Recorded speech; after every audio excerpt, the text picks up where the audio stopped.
ಆ 4 ದಳಗಳಿಗೆ ಸೂಚಿತ ವರ್ಣಮಾಲೆಗಳು ವ ಶ ಷ ಸ.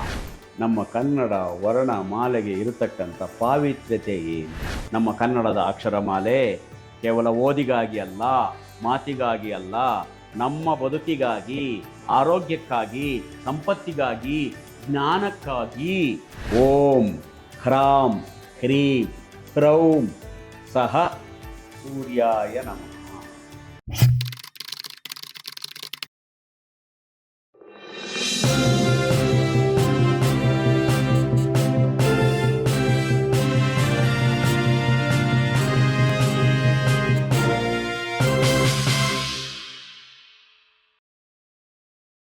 ಈ 64 ಯೋಗಿನಿ ದೇವತೆಯರು ನಮ್ಮ ಕ್ರಿಯಾಶೀಲತೆ, ಚಟುವಟಿಕೆ, ನಿದ್ರೆ, ಆಹಾರ, ಜೀರ್ಣಕ್ರಿಯೆ, ರಕ್ತಚಲನೆ, ಪಚನಕ್ರಿಯೆ, ಚಿಂತನೆ, ನಡೆ, ನುಡಿ ಇವುಗಳ ಜವಾಬ್ದಾರಿಯನ್ನು ವಹಿಸಿಕೊಂಡಿದ್ದಾರೆ.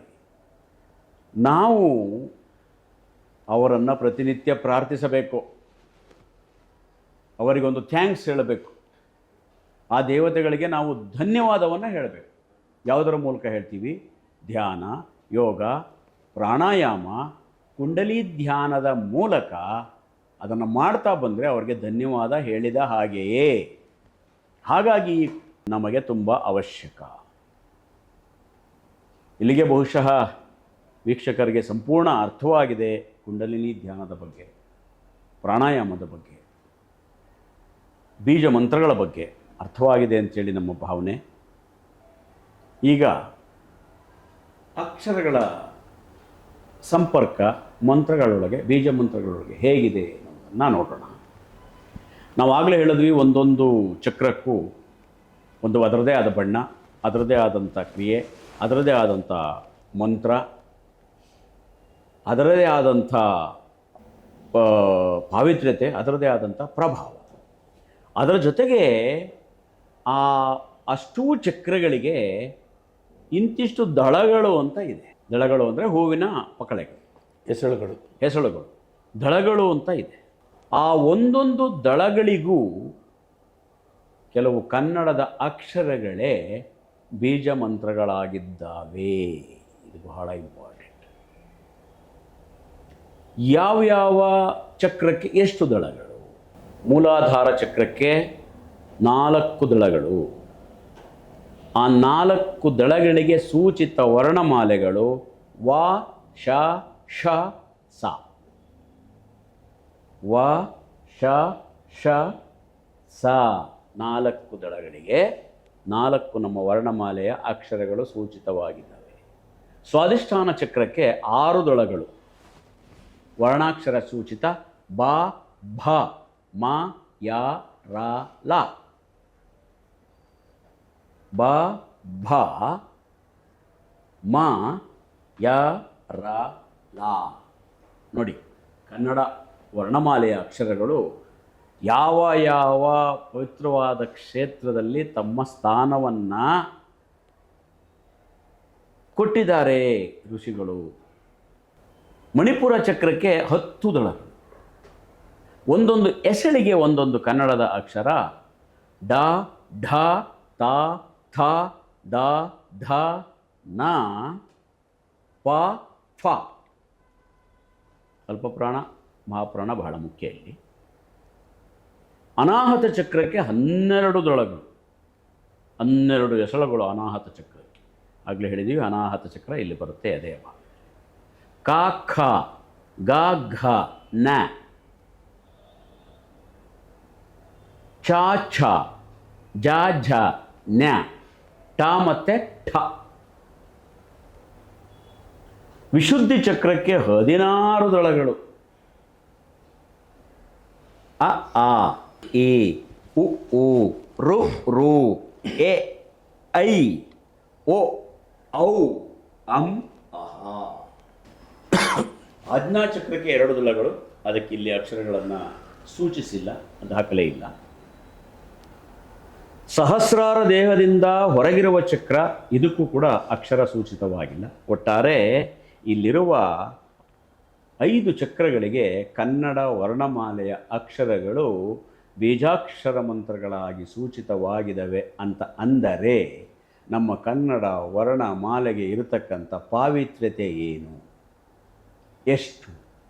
ಯಾಕೆ ನಾವು ಹುಟ್ಟಿದಂಥ ಕನ್ನಡ ಭಾಷೆಯ ಮಾತೃಭಾಷೆಯ ಕಂದಮ್ಮಗಳಿಗೆ ಅ ಆ ಇ ಈ ಪರಿಚಯವನ್ನು ಬಾಲ್ಯದಿಂದಲೇ ಏಕೆ ಮಾಡಬೇಕಿದೆ ಅನ್ನೋದನ್ನು ನಾವು ಅರ್ಥ ಮಾಡ್ಕೋಬೇಕಾಗಿದೆ. ಮಕ್ಕಳು ಬೀಜ ಮಂತ್ರವನ್ನು ಹೇಳೋದು ಬೇಡ, ಸಂಸ್ಕೃತ ಮಂತ್ರವನ್ನು ಹೇಳೋದು ಬೇಡ, ಅವರಿಗೆ ಬುದ್ಧಿ ಬರುವವರೆಗೂ, ನಾಲಿಗೆ ಅವರಿಗೆ ಸ್ಫುಟವಾಗುವವರೆಗೂ, ಸ್ಪಷ್ಟತೆ ಬರುವವರೆಗೂ ಮಾತು. ಆ ಇಂದ ಲಾಕ್ಷವರೆಗೆ ಹೇಳಿಸಿದರೆ ಸಾಕು ಅಂತ ಆ ಮಕ್ಕಳು ಕುಂಡಲಿ ಧ್ಯಾನದ ಒಳಗಿವೆ, ಕುಂಡಲಿನಿ ದೇವಿಯ ಕೃಪೆಗೆ ಒಳಗಾಗಿವೆ. ಕುಂಡಲಿನಿ ದೇವಿಯಿಂದ ಆ ಮಕ್ಕಳಿಗೆ ವಿದ್ಯಾಕೃಪೆ ಆಗಲಿದೆ. ಅವರವರು ಓದುವ ವಿದ್ಯಾಕ್ಷೇತ್ರದಲ್ಲಿ ಯಶಸ್ಸನ್ನು ಕಾಣುತ್ತಾರೆ. ಬಹಳ ಅದ್ಭುತ, ಆಶ್ಚರ್ಯ ಅನಿಸುತ್ತೆ. ಇಷ್ಟೂ ವಿವರಗಳ ಸಹಿತ ಚಕ್ರಗಳ ಈ ಅಕ್ಷರಗಳ ಪ್ರಭುತ್ವವನ್ನು ಹೇಳೋದಕ್ಕೆ ಒಂದು ಮಂತ್ರವನ್ನು ಋಷಿವರಿಯರು ರಚಿಸಿದ್ದಾರೆ. ಆಧಾರ ಲಿಂಗನಾಭೌ ಹೃದಯ ಸರಸಿಜೇತಾಲು ಮೂಲೆ ಲಲಾಟೆ ದ್ವೇಪತ್ರೇ ಷೋಡಾಶಾರ ದ್ವಿದಶ ದಶದಲೆ ದ್ವಾದಶಾರ್ಥೆ ಚತುರ್ಥೆ ನಾಸಾಂತೆ ಪಾಲಮಧ್ಯೆ ಢ ಫ ಕ ಠ ಸಹಿತೆ ಸ್ವರಾಣಾಂ ಹಂ ಕ್ಷಂ ತತ್ವಾರ್ಥಯುಕ್ತ ಸಕಲ ದಳಗತಂ ವರ್ಣರೂಪಂ ನಮಾಮಿ. ಅಲ್ಲಿಗೆ ಆಲೋಚನೆ ಮಾಡಿ, ನಮ್ಮ ಕನ್ನಡದ ಅಕ್ಷರಮಾಲೆ ಕೇವಲ ಓದಿಗಾಗಿ ಅಲ್ಲ, ಮಾತಿಗಾಗಿ ಅಲ್ಲ, ನಮ್ಮ ಬದುಕಿಗಾಗಿ, ಆರೋಗ್ಯಕ್ಕಾಗಿ, ಸಂಪತ್ತಿಗಾಗಿ, ಜ್ಞಾನಕ್ಕಾಗಿ, ದೈವ ಕೃಪೆಗಾಗಿ. ಹಾಗಾಗಿ ಸಣ್ಣ ಮಕ್ಕಳು, ಯುವಕ ಯುವತಿಯರು, ನೀವು ವಿದ್ಯಾವಂತರಾಗಿರಿ ಅಥವಾ ಅವಿದ್ಯಾವಂತರಾಗಿರಿ, ಇದು ಇಂಪಾರ್ಟೆಂಟ್. ಇಲ್ಲಿ ಅ ಈ ಹೇಳೋದಕ್ಕೆ ವಿದ್ಯಾವಂತರೇ ಆಗಬೇಕು. ದಿನಕ್ಕೆ ಒಂದು ಬಾರಿ ಅ ಆ ಇ ಇಂದ ಹಾಳಾಕ್ಷವರೆಗೆ ಪ್ರತಿದಿನ ಒಂದು ಬಾರಿ ಹೇಳಿ.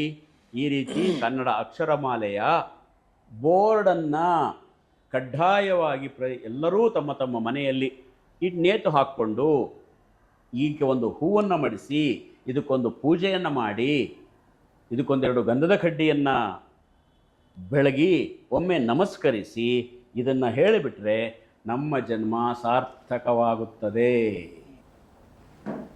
ಇಂಥ ಒಂದು ಅದ್ಭುತವಾದಂಥ ಈ ಕುಂಡಲಿನಿ ವಿಷಯವನ್ನು ದಾಖಲಿಸಿರುವ ಪುಸ್ತಕವೇ ಶ್ರೀ ಲಲಿತಾ ಸಹಸ್ರನಾಮ ಸ್ತೋತ್ರ ಸರ್ವಸ್ವ.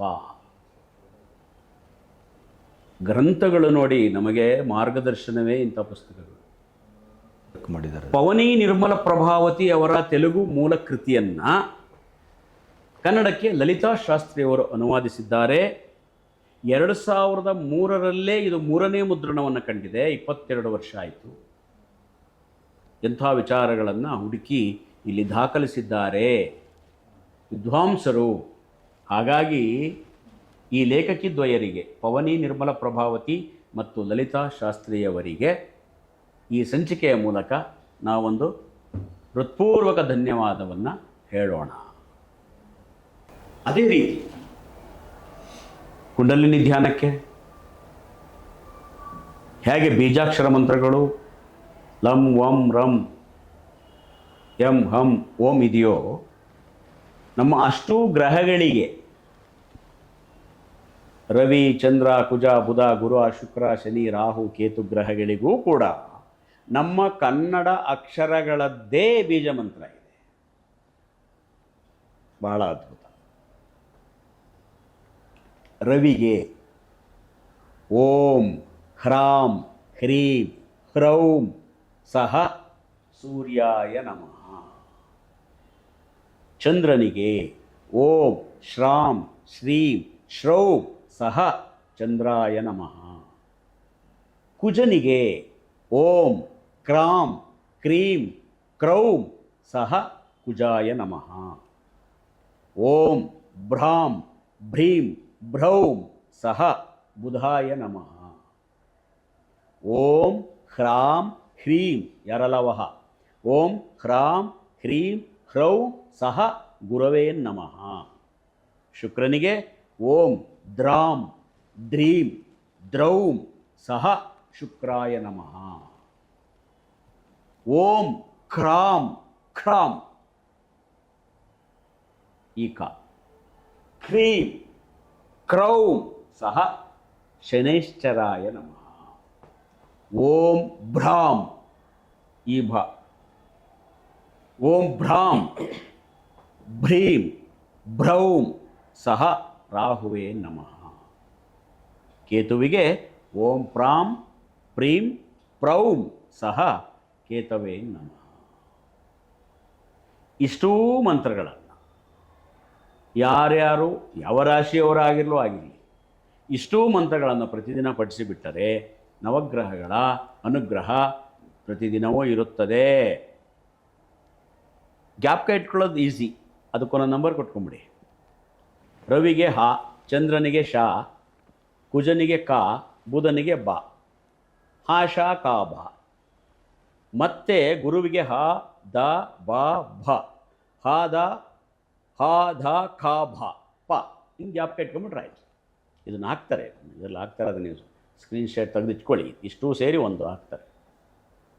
ಇದನ್ನು ಪ್ರತಿ ರಾಶಿಯವರು ಅಥವಾ ಎಲ್ಲ ರಾಶಿಯವರು ಅಂತ ಇಟ್ಕೊಳ್ಳಿ. ಯಾವೆಲ್ಲ ರಾಶಿಯವರು 9 ಸಾರಿ ಈ ಮಂತ್ರವನ್ನು ಪ್ರತಿದಿನ ಹೇಳ್ಕೊಂಡು ಬಿಟ್ಟರೆ ದೊಡ್ಡವರಾಗಲಿ ಚಿಕ್ಕವರಾಗಲಿ ಮಕ್ಕಳಾಗಲಿ ಅಥವಾ